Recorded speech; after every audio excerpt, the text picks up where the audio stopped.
আসসালামু আলাইকুম ওয়া রাহমাতুল্লাহ। রব্বি ইশরাহ লি সাদরি ওয়া ইয়াসসির লি আমরি ওয়াহলুল উকদাতাম মিন লিসানি ইয়াফকাহু কওলি।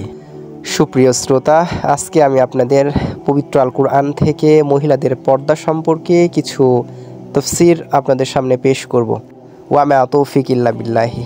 মুসলিম মহিলাদের ক্ষেত্রে পর্দা একটি ফরজ আইন এবং মহিলাদের নিরাপত্তার অংশ হিসেবে বলা হয়েছে কুরআন শরীফে।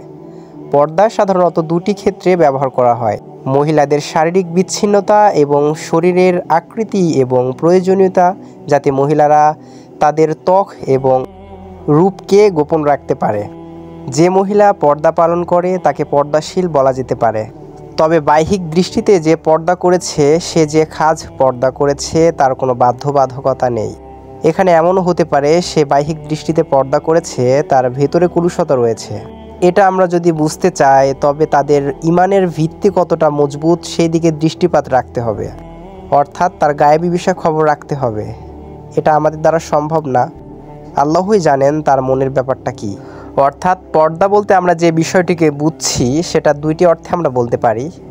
নাম্বার 1 বাহ্যিক দৃষ্টিতে পর্দা, আর নাম্বার 2 সেটা হচ্ছে মনের দৃষ্টিতে পর্দা।